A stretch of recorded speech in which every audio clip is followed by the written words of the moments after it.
All right, ladies and gentlemen, today we're going to be going over the blog post that Call of Duty recently put out in regards to Black Ops 7, Call of Duty Next, and the beta, where they gave us some more details on what to expect when the full game releases, when it comes to progression, when it comes to camos, when it comes to weapons, gunsmith, perks. They gave us a lot of information, so I'm here to break it down for you guys. This is going to be a long one, so I'm going to, do my best to get through it as quickly as possible and just talk about things that are very important, especially if you play competitive or if you guys are just interested in like learning a little bit more about the progression systems and all the things you have to look forward to. Yeah, just go ahead and skim through this video. So right away, the first thing they hit us with is that they are bringing back uplink. Basically, if you guys are familiar with uplink, it's a game mode where there is one centralized objective where each team is fighting for control of it. In order to score points and win the match, you'd have to take that satellite or that payload, I guess, over here and take it into the enemy's portal in order to score points.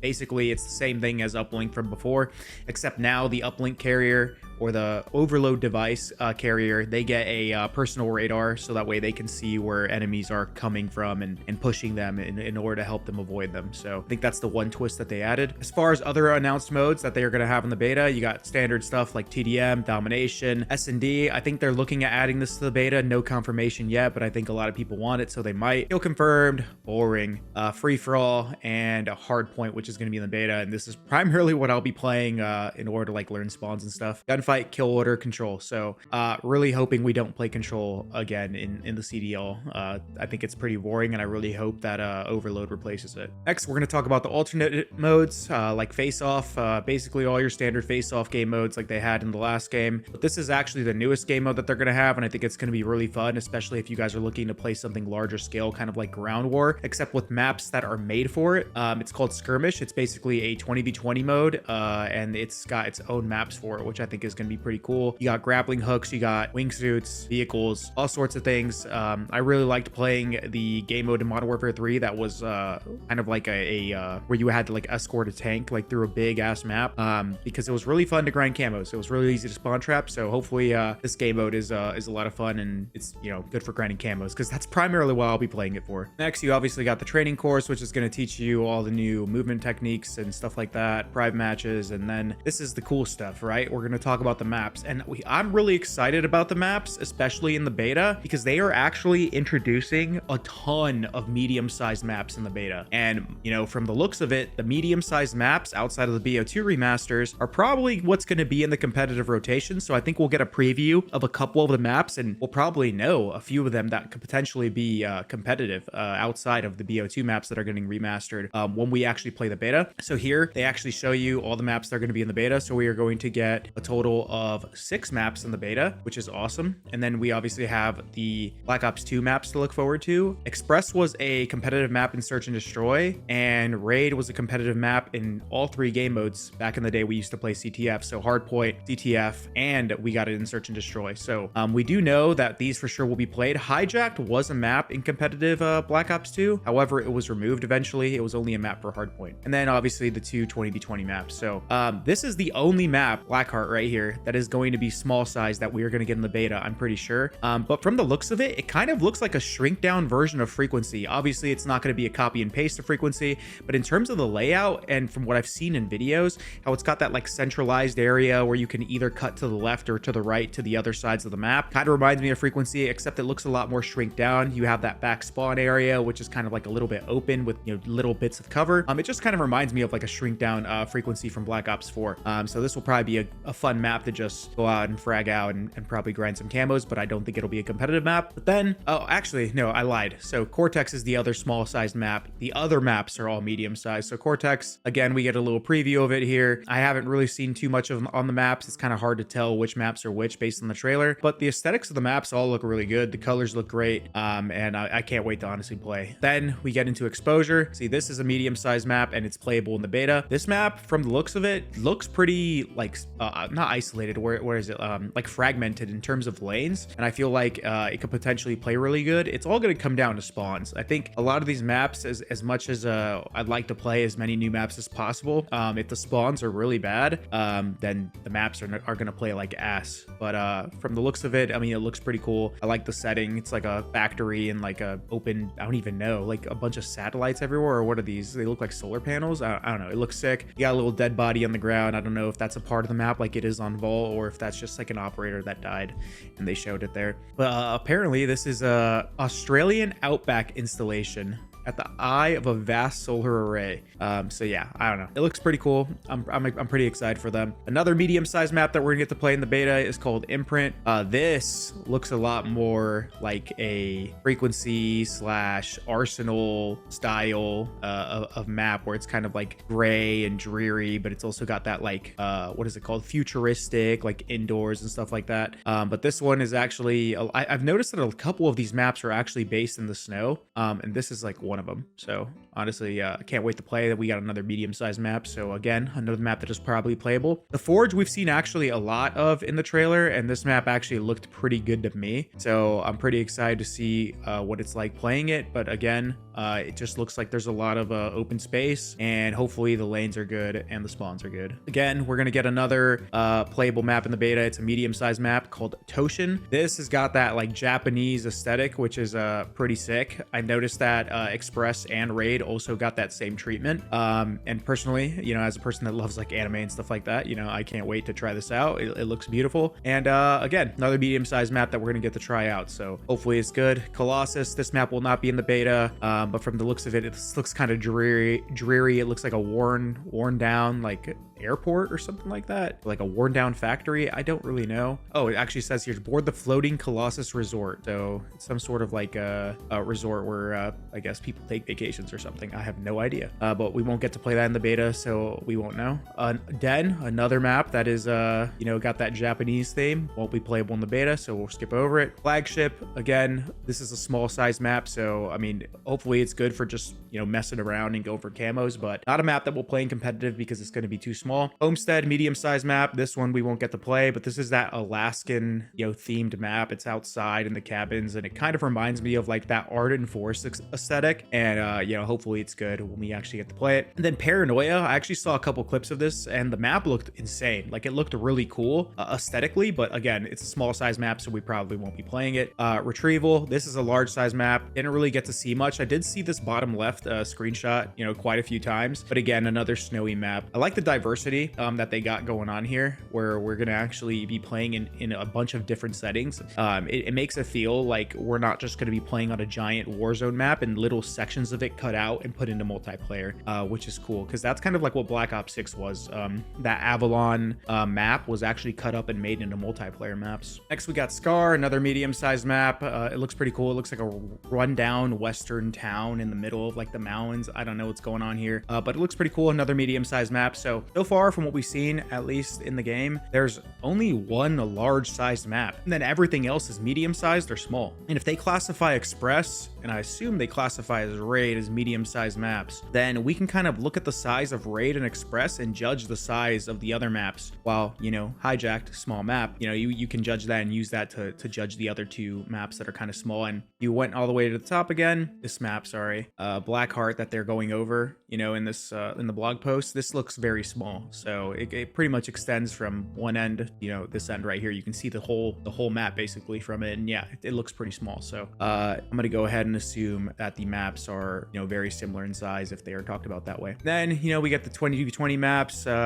These are just like your big ground war maps. They look pretty cool aesthetically. Again, I gotta see how they play. I think respawning wise, you're gonna be like dropping in using like a wingsuit and stuff like that, but you know, I can't wait to try them for pubs, see if they're, you know, good for grinding camos. Now we get into the details when it comes to loadouts and equipment. So like in pretty much every other game, you know, your standard loadouts, you got your weapon, which is gonna give you at least 5 attachments. You got your wild cards, you got your secondaries, your pistols, your launchers, blah blah blah. You got a dedicated melee slot, you got your field upgrades, your stuns, your nades, your perks, and then your specialty, just like they did in Black Ops 6. So nothing new here entirely, but I do like the menu. It looks a lot better. This is the new feature, and I wonder if you'll be able to turn these off, or if we're gonna be basically forced to use them. But the overclock system is gonna basically allow you to customize and further, you know, allow you to add buffs to your throwables, to your field upgrades, and even to your streaks, which I think is very interesting, because some of these are going to be very, very, very useful, and some of these might just be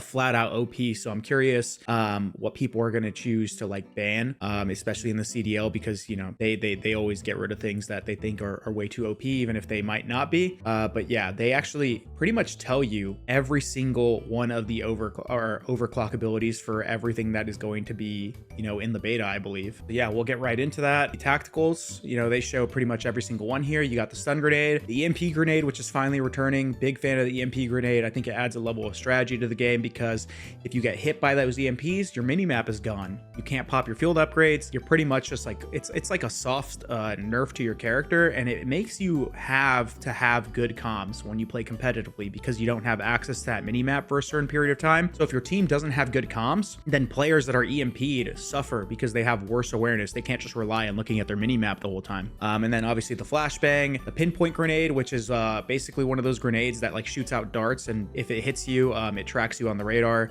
Stim shot again, psych grenade, which is basically like a tear gas, but it makes you like hallucinate. The hunter bot, which I think it was a streak in, not a streak, it was a lethal in Modern Warfare 3. It was one of those like drones that you could shoot straight forward. It would just go, and like if it hit a wall or a player, it would explode. I forgot what it was called, but they have the smoke grenade and then the decoy grenade, which I don't even know why decoy grenades are still a thing. I've never fell for one. I think they're just XP farms. But yeah. And then here is where we get into the details of the overclocks. And I'm going to give you some predictions here on whether I think that the pros would or should even GA any of these overclocks, because some of these might be actually pretty OP.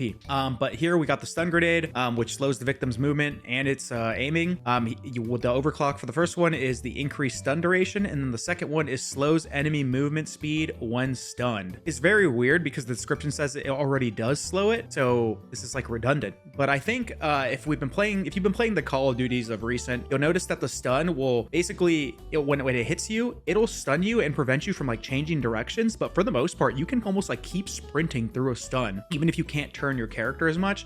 So I assume what this is going to do, it's going to make it act like stuns of the old days. I don't know if you guys remember this, but when you got hit by stuns back in the old days, you were stuck in the mud. You could not move. You could not sprint. It was really, really bad and really annoying when you got spammed by them. So I think that's what that's going to do. And I think the pros might get annoyed by that and probably GA it. And then the first overclock, I mean, it's just going to increase the duration of like what the current stuns are like, which might be kind of annoying, but I don't think it's that bad.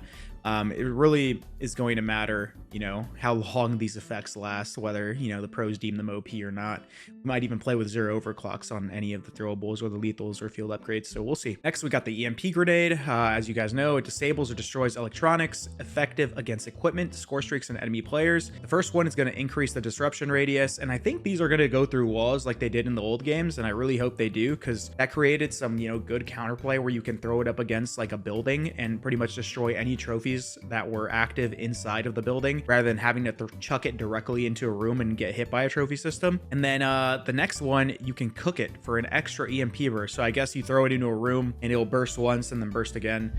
Don't really see the use in that, but definitely the increased disruption radius, that is going to be the best overclock for sure. The next throwable, which is going to be a flashbang. Obviously you guys know what this does, but the first overclock is a wider full flash angle, makes your flash harder to counter by looking away. So basically, yeah, it's just going to make it harder for you to actually look away from the flash. It's going to hit you probably a lot more if you're looking even relatively near it. And then the second one is it allows you to cook your flashbang and has additional detonations. So I think what this is going to be like is, I think it was a 9 bang or something like that, or I'm pretty sure it was a specialist in Black Ops 4 where you can cook a flashbang and throw it and it would blow up like a ton of times. And I think that was OP. So I don't think flashbangs will be used in competitive, but you know, this one is clearly the best one. That is OP as hell, easily. The next one is a stim shot. You guys already know what this does, is it heals you. But now you're going to actually have to add the overclock to give you a speed boost. I don't think the first one will be useful, but the debuffs will pretty much be like if you're hit by like a tear gas or whatever, that psychosis grenade or whatever it was called, you can use it and it will like basically remove the effects. Or if you're stunned, you can use a stim, it'll remove the effect. But I think the speed boost will be the best one here. Next one is the pinpoint grenade. Again, grenade that detects enemies within its range. Close enemies are shot with tracking devices, so yeah, it's going to mark them on the map. First overclock is it increases the grenade's lifetime detection radius, so it's going to make it so they're tagged for longer points of time. That's probably going to be the best one. And then tagged enemies appear on allied minimaps. This is basically going to make it so your pinpoint grenade is shown for everyone on your team. which is pretty much going to mark them for death at that point. So I think both of these are very good. Next, we have the sight grenade, which is going to be that like tear gas cloud that makes you hallucinate. The first one increases the duration that enemies are affected by the grenade, and the second one, the grenade's released gas deals damage over time. I wonder how much damage, because depending on how much damage, that could be very good.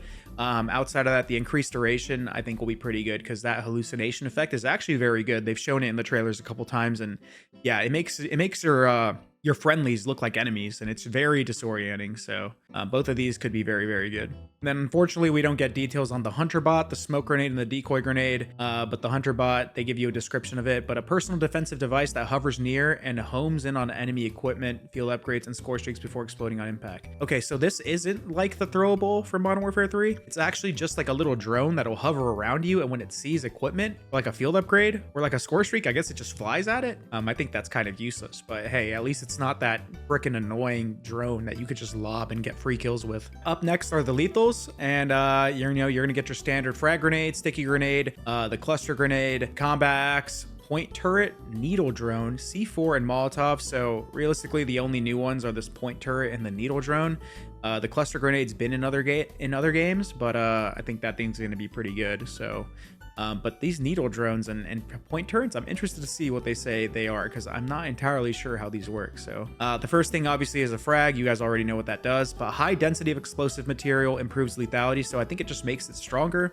Maybe you can eat through flak jacket. I don't really know how much more damage this is going to do, but if it eats through flak jacket, this will probably be banned.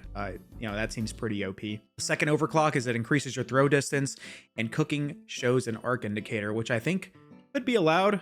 It could probably allow for some interesting pre-nades, but it'll also just make your throws a lot more accurate, because you'll be able to see exactly where it goes. Next is your sticky grenade, otherwise known as a Semtex. So again, high density explosive material improves lethality.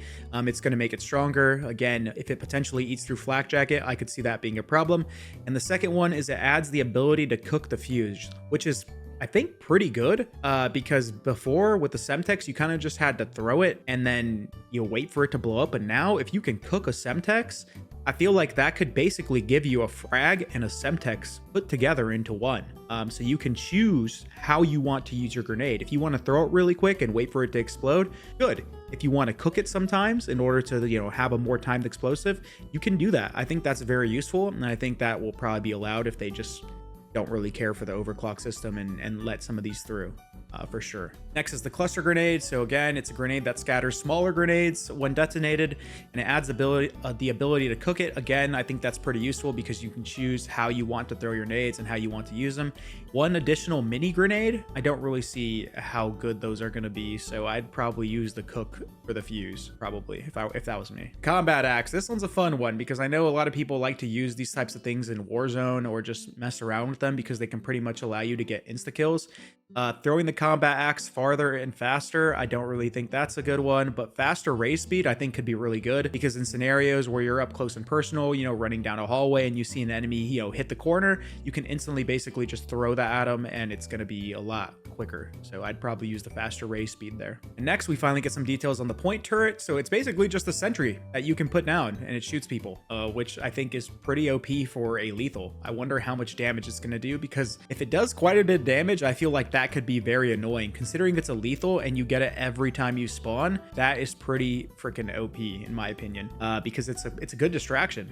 Like, you pop it there, it tags up enemy players, weakens them for you. Even if it does barely enough damage for like one actual bullet, it lowers the time to kill on an enemy that you place in a hallway by one shot. That's going to give you the advantage in gunfights, so I think that's pretty OP. Overclock is going to increase the turret's rate of fire, thus making it do more damage. And then overclock number 2, orientation sensor allows turrets to deploy on walls and ceilings. Now that could be actually insane. Imagine you're just in a room and you just toss it up in the sky and stick it to the ceiling, and the enemies are coming through like the hall and they're just getting shot from the sky. See, that could be very, very OP. Both of these are going to be good.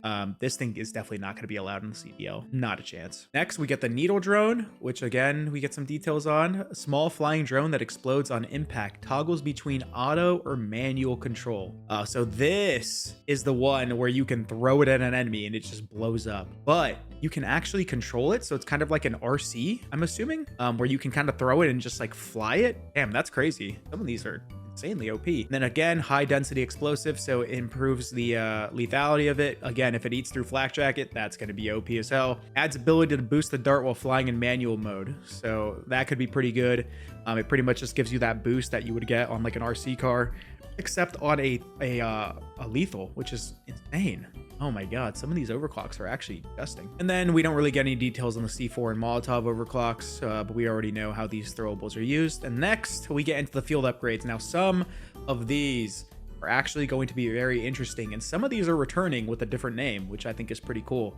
But at the end of the day, you know, the overclocking system is going to allow some of these to be absolutely insane. So first, we got the assault pack. You guys already know what this does. It basically just allows you to replenish your ammo or resupply your stuns and nades, I believe. But the first overclock is it gives you a faster charge time, so you can place more of them down quicker, and then additional score on eliminations. So if anyone gets a kill after resupplying with your assault pack, you get some extra score. I would definitely go for the faster charge time. You know, having this over and over could be, you know, pretty useful, especially if you're going on long streaks. You'll pretty much never have to run out of ammo if you're not using scavenger.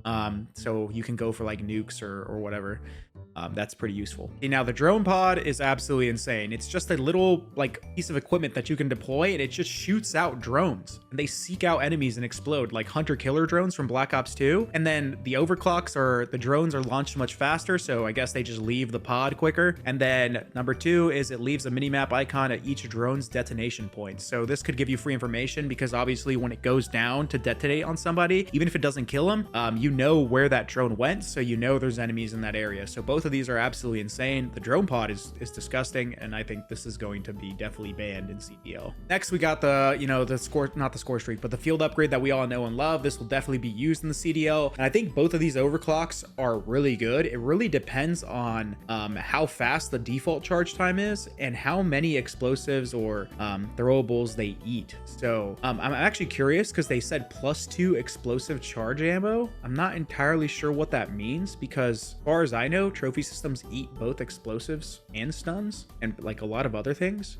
So is it only going to eat 2 extra explosives? I'm not entirely sure, but the faster charge time is definitely really good, and it's going to pretty much just allow, you know, people that are using it to throw it down more often, which is going to serve to protect you in objectives. And I think that's probably going to be the one that players use, because having one pretty much as many times as you possibly can is super useful. Now we got active camo. I'm mind blown that this is a field upgrade, because this will almost definitely not be used, especially if its charge time is not, you know, relatively long. But popping this and then having the overclock to reveal you only temporarily instead of ending the ability is crazy. The fact that you could shoot and then go back into active camo is insane. This will definitely be banned if this is allowed. And then the increased duration and faster charge time, again, if this is just gonna last longer and make it so you can use it more often, this will probably be banned as well, because I doubt the CDL wants people running around invisible, you know, multiple times a game. So yeah, I don't think this is going to be used at all. So the Echo unit, again, is like that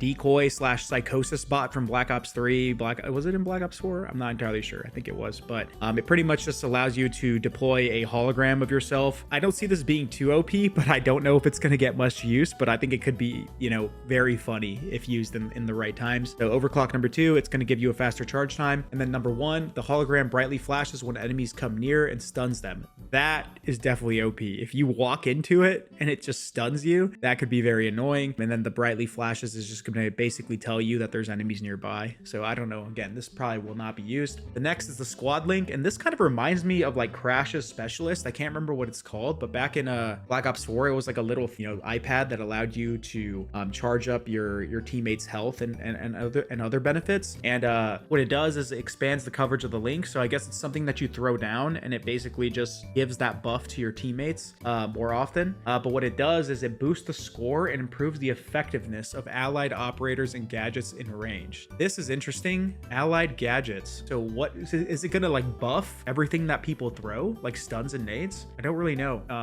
There's gonna probably be somebody that goes out there and tests everything that it does. Probably Exclusive Ace. That guy's a genius, and he takes the time to actually do it. But then the second overclock is it increases the nearby allies field upgrade recharge speed, increases score or earn score. So yeah, this could be actually pretty useful, but I'm not entirely sure if it's going to be worth using over the other ones. But for those of you guys that are team players or focused on objective, you know, this could help your teammates a little bit. And then an additional field upgrades that we don't really get details on their overclocks, but Fear Trap is again a neurotoxic cloud that causes the hallucination. So basically it's the same thing as the throwable, except it's going to be like a trap on the ground. And then the Black Hat, we all remember this. It basically just allows you to hack equipment and score streaks and stuff like that, which I think could be very useful in pubs. And then the Mute Field, which is basically just dead silence. It's a stealth device that reduces your footstep volume, hides you from the enemy minimap, and prevents you from being targeted by enemy score streaks for a limited time. So not only is it dead silence, but it's also ghost and cold-blooded for a temporary amount of time. So I think this is kind of cool because it's going to basically allow you to not necessarily crutch on using the ninja perk and allow you to use a field upgrade to also gain the benefits of ninja. And then for those of you guys that, you know, play public matches and stuff like that, where you guys are probably more prone to getting hit by score streaks or things that require cold-blooded and ghost, I mean, I think that could be also very useful. So this is going to be a great field upgrade to have. So next I give you a preview of all the wild cards, and honestly these are all pretty standard, but the one I'm excited the most for is going to be specialist. I know it's a wild card, so it might not get chosen often unless there's perk builds where you don't need to run an extra perk like you currently do in Black Ops 6 to have all the meta perks. But specialist is going to be awesome because even if you don't, let's say, choose all the meta perks, right, with specialist you pretty much get, you know, a second perk, not a second perk, but a fourth perk, a fifth perk, and a sixth perk after getting only 200, 400, and 600 score. 200 is 2 elims. You get 2 elims, you get an extra perk. So that could circumvent just running perk read, because if you get 2 elims, you're automatically going to have that perk anyways. And then the rest of them are just extra bonuses. And then again, if you go on an insane streak, 1200 score, you're going to get every single perk in the game. So I think that's pretty insane. But yeah, I think specialists could see some usage. It really depends on how the perk spread is in this game. And then we're going to actually get into those perks now, so we can actually theory craft some like competitive perk builds with the current perk selection and how they're spread out. This was actually a hot topic that, you know, people were having, where they were going over the perk system and people didn't really know why they decided to do this, but they put pretty much most of, if not all, the useful perks, at least for competitive, in perk 1, which is insane. We can easily go to this and talk about them, but clearly, you know, lightweight, it's going to allow you to run faster. Dexterity, it's going to allow you to ADS while sliding, diving, and wall jumping, which is pretty much default in Black Ops 6. Gung Ho, which is going to now allow you to also shoot while sprinting. It didn't allow you to do that in Black Ops 6, but everything else that it currently does is also attached to it. And then you clearly got Ninja, which is insane because you kind of need that to have silent footsteps. You don't want to be getting heard in rank play. And then you have Flak Jacket and Tech Mask instead of Tac Mask, where they are going to protect you against lethals and stuns together. So having these all in perk 1 is quite honestly an interesting choice, and I think they are probably going to change it if I had to guess. Next we have the perk 2 slot, and the only one that's very useful, at least from what I've gathered and read here, is going to be Fast Hands. But it's basically going to allow you to reload faster now, which is, thank God, it's sleight of hand, and it allows you to swap weapons quicker. So they added an extra perk to it,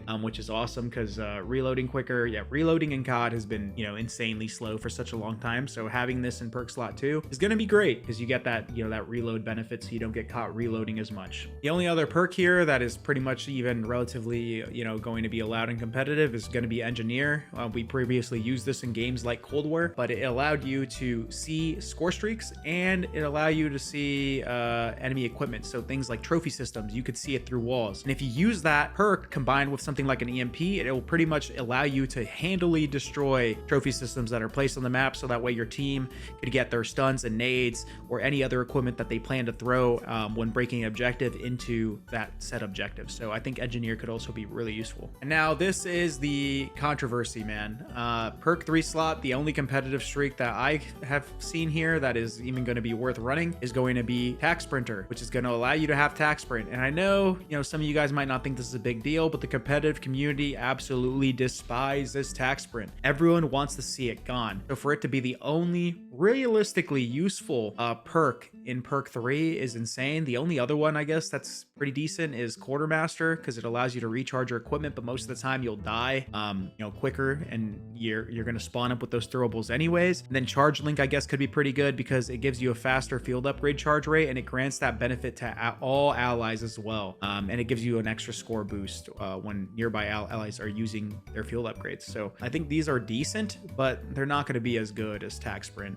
So using this in combination with something like lightweight, you could have like insane movement speed. But other than that, I think this is going to be moved around because there's no way with tac sprint being in here that this isn't the perk that's going to be used in competitive. And I don't think that pros really want to play with tac sprint, or if they do and they don't mind leaving it in the game, I think they should, especially if the perks get moved around where it's not defaulted. Because if you're choosing to tac sprint, let's say you want to use tac sprint and lightweight at the same time to get maximum movement speed, that's going to make it so you're susceptible to things like frag grenades, or maybe you don't have ninja or throwables, you know, like stuns or EMPs. So I think leaving it in the game is the best option they could have. They just need to throw some extra perks in here so that way it's not the only perk that, you know, competitive players realistically would select. I think, you know, having the option to use it is cool as long as you sacrifice something. But yeah, so the next thing they go over here is the combat specialties. So in Black Ops 6, the way it worked is if you had all red, all blue, or all green, you had a bonus that you would get towards your character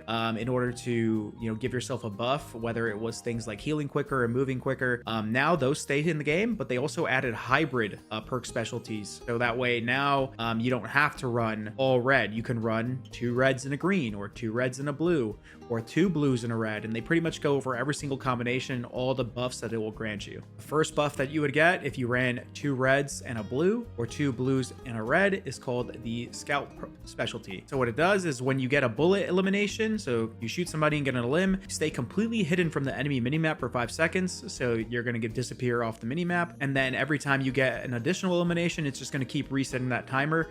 Red and blue seems like a pretty combination, or pretty common combination, especially with all the perks that are, you know, competitive. Again, you know, tac sprinter being red, that's a competitive perk. Fast hands, which is green, that's a competitive perk. But then you get, again, right here, you get lightweight, dexterity, ninjas, blue, black and tac are green. So I think that red one might actually be, you know, used. However, the one thing I'm curious about is what if you have like an almost even spread of perks? What if you have, does it only take into account your main perks, like your first 3, instead of like the perk greed one? Because if it does, then I think that's going to change the way that these combat specialties work. But if it doesn't, like, I'm genuinely confused on how that's going to work. Like, for example, if your first 3 perks are 2 reds and a blue, and then your perk greed is a green, is it going to take the 2 red and blue specialty, or is it going to take the 2 red and green specialty? I'm assuming it's going to take the ones in your main perk slots, because that would make the most sense. But anyways, the next one is going to be for 2 reds and a green, or 2 greens and a red. And what this is going to do is going to be when you earn assist, you earn bonus score from bullet limbs for 10 seconds. So every time you earn an assist, you get this bonus where you start to earn extra score from bullet limbs. I don't think this one's OP, and I feel like this will probably be allowed because the first one, kind of insane. Staying off the minimap, you're just hidden. Yeah, I don't know if that's going to be allowed at all. Next one you get is the 2 greens and a blue. And what that's going to do is it's going to make it so your field upgrades charges from stealthy limbs, from suppressed weapons, melee limbs while out of the line of sight. Yeah, this one's not going to be too useful. So if I were to, let's say, stack any sort of perks and hybrid them, I think the best ones to have are the 2 reds and a blue, or the 2 blues and a red, or 2 greens and a red, or the 2 reds and a green. These are easily the most useful ones that are hybrids. This one, I don't think it's too useful. Unless you're just using a suppressed weapon, then I guess that could be pretty good. Let's say you use a suppressed weapon and your field upgrade is camo or it's dead silence, and you get it more often. I think that could be pretty useful as well. And then obviously you're returning 4 specialties, which basically allow you to, again, move speed, health regen speed buff. And then you get to see where enemies are like headed on the mini map, and then it pulses where enemies are outside your view, and you leave no death skulls. And then you get to deploy equipment faster and see enemy, you know, things through walls for a short. Yeah, these were obviously, they were not allowed in comp at all, and there was no real perk combination where you pretty much had any of these specialties in comp. But this was by far my favorite one to use in pubs, the enforcer specialty, because you basically had stim or quick fix, as well as a bunch of the movement buffs every time you got a kill. Next, we got a preview on the weapons. So we got the M15 mod 0. And the description pretty much reads that it's well-rounded in pretty much everything. So this is going to be like the M4 of the game, where it's like one of those guns that's a master of none. It's kind of just overall pretty well-rounded at everything. Then we get the MXR 17. This gun kind of reminds me of like a SCAR or like an ACR build. But this is a full auto rifle with excellent accuracy and range, offset by its more modest mobility and range of or rate of fire. So again, yeah, it falls into line with that like ACR-esque type of weapon, where it's just really accurate and has great range, but it shoots a little slow. So I think this might be actually this could be one of the comp guns. Obviously there's a lot of, you know, things up in the air. We don't know every weapon that's going to be allowed. But yeah, we'll see how good these two perform. And then we get the Peacekeeper MK1. So this is actually an assault rifle. Now I think wasn't it in the SMG category back in like Black Ops 2? But we all know and love the Peacekeeper, man. But basically, you know, it's a full auto assault rifle delivering exceptional mobility and handling for its class, but at the cost of high recoil and limited range. So yeah, it's like a AR SMG hybrid. It could be close or good at close range guns or gunfights. Maybe kind of like a Maddox from Black Ops 4, just with the Peacekeeper skin. But yeah, we'll see how it performs. Next, we get the SMGs, and then first one, we have the Graz 45K, and it's a versatile full auto SMG offering a solid balance of CQB power and handling. But yeah, this is going to be your like standard SMG that's like pretty decent at everything, master of none. This will probably be the comp weapon. Usually the weapons that are kind of like really decent at every range or like every scenario are the guns that people tend to use in competitive mostly, while the weapons that specialize at certain things, people kind of use them situationally for different maps or different hills. And then again, we get into the situational SMGs here, the Dravek 45, which is a highly stable and effective at longer range weapon, but with less raw CQB power. So this kind of reminds me of the Razorback. If you guys remember that gun, it was decent. It was really OP in the beta, but then they nerfed it and they basically just made it this like long range SMG that wasn't good up close, but it was like usable at range. That's what this is giving me the vibe of. And then you got the Razor 9mm, which is the specialty weapon for up close engagements. It has an extreme rate of fire, but limited range and slower handling. This basically is going to be like almost a Scorpion / compact from this game. It just has an insane rate of fire, it aims in slow, and it has terrible range. So it's going to be like the shotgun of SMGs. And then they're going to add 3 additional SMGs at launch. So next to the shotguns, I'm just going to go ahead and you know, graze over these because I don't really care about the shotguns and LMGs. This is what I'm interested in right here. They made the MAA1 a marksman rifle, and I get it because it's a burst rifle and it's going to be, you know, in that category. However, marksman rifles have typically been banned in every single iteration of CDL. So I don't think this is going to be used. Burst rifles in newer games are typically pretty insanely OP because they give you that one burst pretty consistently now because of how, you know, internet has evolved, the game engines have evolved. Back in the day, we used to play with insane latency and bad internet, so it took a lot of skill to hit a one burst. Nowadays, you know, it's pretty easy. You know, you look at the guns in Black Ops 6, and I can't even remember what that gun was called, but it was insane for a while. It was like an AK-47 that was like a burst rifle, and it was one bursting everything. And I think that's what this is going to be like. So unfortunately, as much as I miss the M8A1, I just don't know if it's going to be used in comp. And then that's the only, you know, the only burst rifle that we're going to get in the beta. And then sniper rifles, again, we have not seen these in competitive for a while, but I do miss them dearly. And the VS Recon is none other than the DSR from Black Ops 2. It looks insane. I can't wait to use it. I love sniping. And even if it's not allowed in comp, sniping in pubs has always been something that I've really enjoyed. You get the X3 Ion, which looks very futuristic, but it's a 3-round burst sniper rifle. They had one of these in Black Ops 3. I can't remember what it was called. Forgive me. It's been a long time since I played it, but it's a sniper rifle that you would charge up and shoot the burst. And I think, you know, it could be pretty fun and interesting to use in public match. Now we got the Jagger 45 for the pistols. This is a standard semi-auto pistol. It's got a very fast fire rate and low recoil. Wonder how if how fast the fire rate is or if it's going to be capped. And then you have the Coda 9, which is basically the Cap 40. If you guys remember the Black Ops 2 Cap 40, it was a full auto pistol that had high recoil and it was basically like a pocket SMG. So that's what the Coda 9 is basically like. The next thing they go over is a couple of the melee weapons and launchers, which I don't really give a damn about. But then we go into gunsmith, and again, standard 5 attachment setup, and if you use gunfighter, you can go up to 8. The one thing I'm curious about is how the prestige attachments work and if they are going to take up more slots or stuff like that, because we did see a couple of weapons that had 6 attachments on their build, and I was curious why they didn't have 8 or 5. Because those seem like the standard numbers that you would get. But there's probably a world where some of these attachments actually cost more than your standard attachments do, but you know, they don't really give you details on that. They talk about the weapon build sharing, where you can basically input a code in order to get people's builds, and this is what I was talking about right here. This weapon has 6 attachments instead of 8 or 5, so I'm not really sure why they're missing attachments or why they have maybe an extra attachment, but we'll see. They talk about the firing range, and you know, I'm a big firing range guy, so I'm glad they added it back. And then here they give you more details on the scout pulse and other score streaks. And they actually give you all of the overclocks for the ones that are going to be, you know, in the beta, and, you know, maybe some of them that aren't. But yeah, the scout pulse is it costs lower, so you can get it pretty much instantly. And then the radar ping shows directional arrows instead of red dots. This is OP. This is going to be insane for sure. And then the lower cost is giving it to you more often. It's like having a personal radar all the time. It could be insanely useful. Next is you have the RCXD, which we definitely use in comp. The first overclock gives you a resistance to enemy gunfire, so it's going to take more bullets to kill instead of maybe 1, which I think is going to be very good.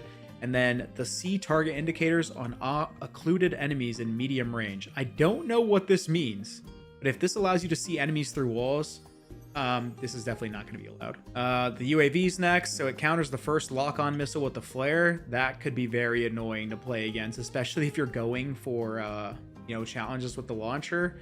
And then lower score cost is just going to allow you to spam it more easily. Both of these are very good. Skewer, which I might think could be allowed in comp. The only problem is it being, you know, automatic and not having you control it, I think might be the only reason why it's not used. So what the overclocks do is it makes it so the skewer targets higher priority enemies when possible. What I think this is going to do is that, let's say you're top of the leaderboard, it's more likely to go for you. And then overclock number 2 is it increases the velocity, so it's just going to come down faster. Next is the care package, and so overclock number 1 allows you to re-roll a care package, which I think is kind of cool. And then overclocking number 2 is it lowers the score cost, so it's going to allow you to use them as many times as you possibly. Next one is the counter UAV. So again, it's going to counter the first lock on with the flare. This is going to be very annoying, especially if you're going for camos, and then lowering the score cost. The LGM, so this is basically a bombardment from World War II. All this is going to do is you're going to place it down on an area, and it's going to shoot a bunch of missiles at that one area for an extended period of time. The overclock number 1 is it's going to shoot down extra projectiles, so it's going to be harder to dodge, harder to run through. And then the second one is it marks a second target location, reduced payload per zone. So it's going to act like a nerfed lightning strike, where instead of dumping all of the missiles in one area, it's going to allow you to dump missiles in 2 areas, but it's going to spread out the amount of missiles that you dump into those 2 zones instead of having the same amount. Next one is the napalm strike. So apparently it reveals where enemies are, and it's going to reveal that for longer, as well as give you like what direction they're going when you like call up the little iPad or whatever. And then the second one is going to, you know, burn the area longer. So I don't think this is going to be allowed. Next is the sentry turret. Again, I don't think this is going to be allowed, but it increases the turret's rotation so it can cover a larger, you know, line of sight. And then it allows you to control it remotely, which I think is insane. I wonder how like strong the sentry turret is. The next one is the Hellstorm, which we all know and love. It's definitely going to be a competitive one. Number 2 allows you to lock onto Scorestreaks, which I think is pretty good. And then number 1 gives you an additional missile to shoot out. I don't know if number 1's going to be allowed in comp, but it could be. I mean, I think number 2 is not OP, and it's kind of useless, to be honest, because there's not really any Scorestreaks that we use that you need to lock onto. So yeah, I think both of these are okay. Next one is the hand cannon. So as much as I'd love this to be allowed as a score streak, because I think it would be sick for somebody to get it and go on an absolute terror with it, I don't know if it will be. But number 1 gives you more ammo in the clip, so you can shoot more one-shot kills. And then number 2 gives you 2 hand cannons. I don't know how accurate that's going to be, but that is insane. I think both of these are ridiculous, and I think that's going to be very fun to use. Now, this is an awesome score streak for people that love sniping, but basically it's a sniper rifle that allows you to shoot at players behind walls, and the first overclock is going to give you more ammo, and then the number 2 is going to reduce the charge time before firing. So you have to actually charge it, but it does actually insta-kill people and shoot them through walls, which I think is insane. I think that's awesome. It reminds me of like Hanzo's ultimate from Overwatch, where you can kind of just fire it through a wall and it just clips people, except it's a sniper rifle. This is going to be awesome. Next, we have the dog, which we've actually seen quite a bit of, but it adds a sentry mode to it when you overclock it to the first one, and it allows you to basically hold down an area. It adds a like supply box to it, and it gives you a trophy system, which I think is pretty good if you're playing objective game modes. And number 2 just makes it last longer. The dog's not going to be allowed in competitive, but I think it's pretty cool. Next, we have the interceptors, which is going to work like taking down score streaks and things in the sky. So if somebody calls in a chopper, you call in the interceptor, it's just probably going to destroy it. But yeah, it calls in a group of 5 jets to destroy enemy flying targets, which probably just be like score streaks and stuff like that. Next, we have the watchdog helo. We already know what that thing does. That thing is just a automatic chopper that runs around or flies around and just shoots down people. But it improves the durability, so people can't take it out so easily, and then direct watchdog helo to guard an area. So again, it's kind of like the sentry thing for the dog. You can kind of just park it somewhere. Next, we have the HKDs, which is basically the wraps from, I think it was Black Ops 3 or Black Ops 4, I can't remember. But these things just get deployed, they follow around people. When they get close to them, they blow up. Number 1 is it improves the durability against enemies' attacks, so you can't destroy it as easily. And then number 2, it deploys an additional GDU drop pods. So I think it just deploys a second or another one. I don't know what a GDU drop pod is, but it could just multiply, you know, the amount that it drops. So next we have the Rhino. The Rhino is basically like a remote controlled juggernaut. And then the overclock allows you to reveal nearby enemy locations on the Rhino's minimap, enhanced radar length and duration, so it's going to allow you to hunt down people a lot easier. And then you're also going to get an extension to the runtime for the Rhinos. Both of these are very good. Next, we have the VTOL warship. We all know what this does.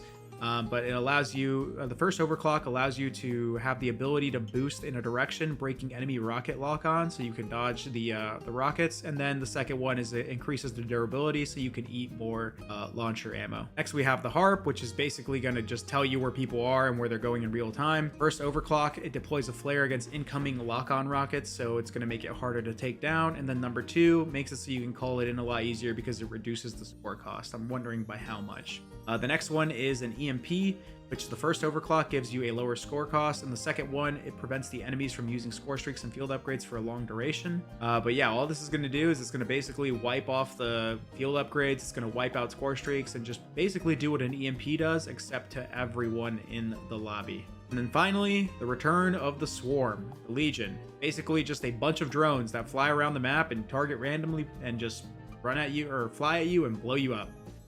I love the Swarm from Black Ops 2. They were insane to get. Overclock number 1 is overclock number 1 adds additional sensors to the Legion to target hostile score streaks and field upgrades. So not only will it target enemies, but it will target field upgrades and score streaks. Number 2 is more drone clusters provide extra coverage. So it's going to basically just enhance it and make it so it covers a larger area and can kill more enemies. Next portion talks about Omni movement and basically how they added wall jumps, optional attack sprint, the grenade body finisher, nothing that we haven't already talked about.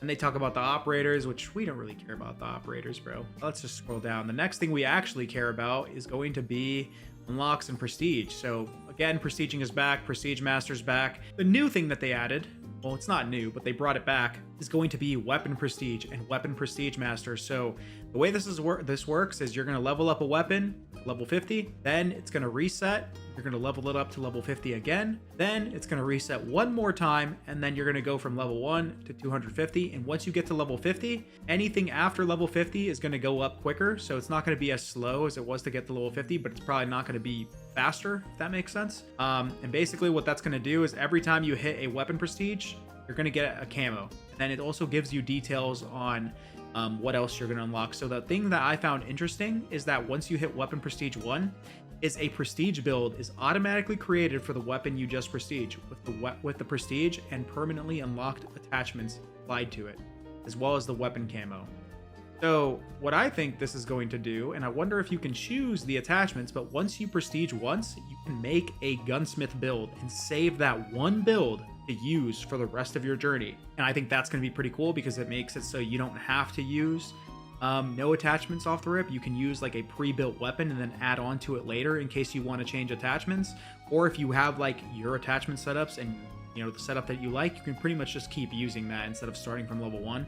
You'll get one prestige build after level 1, and then after that it's pretty much the same standard stuff.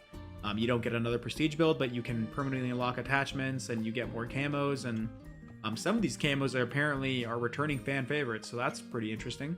So here, when they actually go over just your standard camo grind, they made it so instead of 100 headshots, you're only going to need 80. And then for shotguns and sniper rifles, instead of headshots, they made it so they're point blank kills for shotguns, and for sniper rifles is one shot, one kills. So that could be body shots or headshots. It doesn't really matter. And basically, they just said that they're going to have a camo hub and tracker now, in the game instead of having to wait for it, which I think is a W. And then for the Warzone camo challenges, they said they're going to make them more reasonable because some of them were egregiously bad, which I agree. Then they also added that they are going to have weekly challenges where they're going to give camos for completing half of the weeks in the season. The final seasonal mastery camo is awarded for completing all weeks in the season. They're going to have multiple camo grinds every season, which I think is insane. They're going to have seasonal events with this more desirable universal camos, and then they're going to have even more mastery camos. Then they're going to have redacted reach classified to unlock the classified mastery camo. So I don't know what this is going to be, but I wonder if this is a camo for unlocking every single camo in the game. So not only does that encompass Warzone camo, campaign camo, the zombies camo, the multiplayer camo, and then all of the prestige camos for every gun. Might be an even bigger mastery camo, which is insane. I'm genuinely curious if that's what they did. Well, that's all that actually matters in the blog. Everything else is just small details of things that we don't really care about. But yeah, I'm super excited to play this game. I'm going to be going to COD next, so I'll be getting to play this game early, and then I'll be able to stream this for you guys on the 30th, as well as put out more, videos. I'm going to be covering a lot of things in regards to competitive stuff. I'm going to be covering the camo grind and easier ways to do it. I'm going to have a lot of content coming to you guys very shortly, man. But if you guys like the video, like, comment, subscribe, and I'll see you guys in the next one. Have a good one, guys. Peace.